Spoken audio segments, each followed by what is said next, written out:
കേരളമടക്കം 12 ഇടങ്ങളിൽ തീവ്ര വോട്ടർ പട്ടിക പരിഷ്കരണ നടപടികൾ തുടങ്ങി. തീവ്ര വോട്ടർ പട്ടിക പരിഷ്കരണത്തിന്റെ ഭാഗമായി പശ്ചിമബംഗാളിൽ ഇന്ന് സംസ്ഥാന തെരഞ്ഞെടുപ്പ് ഓഫീസർ സർവകക്ഷി യോഗം വിളിച്ചു.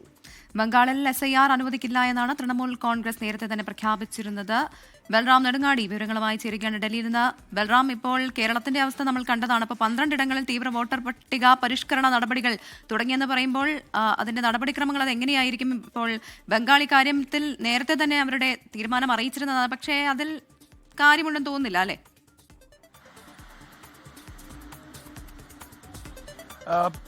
പ്രവിത, ഹാഷ്മി, കേരളവും ബംഗാളും തമിഴ്നാടും അടക്കം പ്രതിപക്ഷ പാർട്ടികൾ ഭരിക്കുന്ന ഈ SIR-നെ കടുത്ത തോതിൽ എതിർപ്പ് അറിയിച്ച 12 സംസ്ഥാനങ്ങൾ ഉൾപ്പെടെ 12 ഇടങ്ങളിലാണ് ഈ തീവ്ര വോട്ടർ പട്ടിക പരിഷ്കരണം രണ്ടാം ഘട്ടത്തിൽ പ്രഖ്യാപിച്ചിരിക്കുന്നത്. അതിൽ ഏറ്റവും കടുത്ത നിലപാട് എടുത്ത 2 സംസ്ഥാനങ്ങൾ തമിഴ്നാടും പശ്ചിമ ബംഗാളുമാണ്. തമിഴ്നാട് ഈ വിഷയത്തിൽ ഒരു യോഗം വിളിച്ചു ചേർത്തിട്ടുണ്ട്. സർവകക്ഷി യോഗം മുഖ്യമന്ത്രി വിളിച്ചിട്ടുണ്ട്. നവംബർ 2-നാണ് ഈ യോഗം.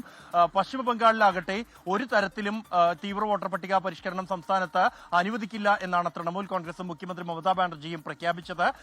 ഈ പ്രഖ്യാപനത്തിന് പിന്നാലെ, അതായത് തീവ്ര വോട്ടർ പട്ടിക പരിഷ്കരണത്തിന് പ്രഖ്യാപനത്തിന് പിന്നാലെ ബംഗാളിലെ സംസ്ഥാന ഇലക്ടോറൽ ഓഫീസർ ഒരു സർവകക്ഷി യോഗം വിളിച്ചിട്ടുണ്ട് ഇന്ന്. ആ യോഗത്തിൽ തൃണമൂൽ കോൺഗ്രസ് പങ്കെടുക്കുമോ എന്ന കാര്യം ഇതുവരെയും വ്യക്തമാക്കിയിട്ടില്ല.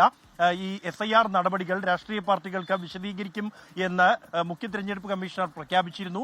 ഇതിന്റെ ഭാഗമായാണ് ഇന്ന് വിളിച്ച യോഗം.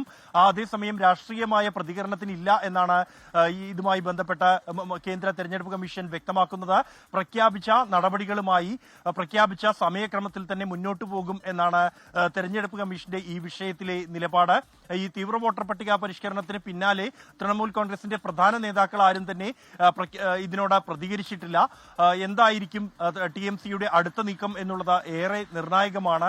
ഇന്ന് നടക്കുന്ന യോഗം മുതൽ അതിന്റെ എന്ത് നിലപാട് TMC സ്വീകരിക്കും എന്ന കാര്യത്തിൽ വ്യക്തതയുണ്ടാകും. അതേസമയം ഈ തീവ്ര വോട്ടർ പട്ടിക പരിഷ്കരണം പ്രഖ്യാപിച്ചതിന് പിന്നാലെ 17 ജില്ലാ കളക്ടർമാർ ഉൾപ്പെടെ 255ഓളം ഉദ്യോഗസ്ഥരെ ബംഗാൾ സർക്കാർ സ്ഥലം മാറ്റിയത് വിവാദമായിട്ടുണ്ട്.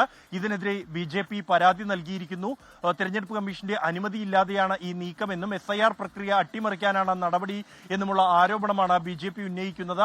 അതുകൊണ്ട് തന്നെ ഇവരുടെ സ്ഥലം മാറ്റം റദ്ദാക്കണമെന്ന ആവശ്യവും ഉന്നയിച്ചിട്ടുണ്ട്. അതേസമയം അടുത്ത വർഷം തെരഞ്ഞെടുപ്പ് നടക്കുന്ന സംസ്ഥാനങ്ങളിൽ അസമിനെ ഒഴിവാക്കിയതും വിവാദമായിട്ടുണ്ട്. ഹാഷ്മി, പ്രവിത. ബൽറാം നെടുങ്ങാടിയാണ് വാർത്തയുടെ വിവരങ്ങൾ നൽകിയത്. ഈ പറയുന്ന ബംഗാൾ PMC നടപ്പാക്കില്ലെന്ന് പ്രഖ്യാപിക്കുകയും നടപ്പാക്കില്ലെന്ന് ഉറപ്പിക്കുകയും കോടതിയിലേക്ക് പോവുകയും എന്ന് പറഞ്ഞാൽ നിൽക്കുന്ന സംസ്ഥാനമാണ്. ആ സംസ്ഥാനമാണ് SIR നടപ്പാക്കില്ല എന്നുകൂടി പ്രഖ്യാപിക്കുന്നത്. അപ്പോൾ നമുക്ക് നോക്കാം അവർക്ക് ഏത് രീതിയിൽ ആ പ്രതിരോധം സാധ്യമാകുമെന്നുള്ള കാര്യം. ബംഗാളും തമിഴ്നാടും ഈ സർവകക്ഷി വിളിച്ചിട്ടുണ്ട്. അവരും ഏതാണ്ട് സമാനമായ നിലപാടിലേക്ക് പോകും എന്ന് വേണം മനസ്സിലാക്കാൻ. ഈ പറയുന്ന രീതിയിൽ നിലപാട് അതിൽ ഉറച്ചു നിൽക്കുന്നവരാണ് അവിടെ സംസ്ഥാനങ്ങളും. ലോകത്തെവിടെയായാലും ഏത് സമയത്തും 24 വാർത്തകളും ഓഗ്മെന്റഡ് റിയാലിറ്റി പാക്കേജുകളും എക്സ്പ്ലെയിനറുകളും വിശദമായി കാണാൻ ഞങ്ങളുടെ YouTube ചാനൽ നിങ്ങൾക്ക് സബ്സ്ക്രൈബ് ചെയ്യാം.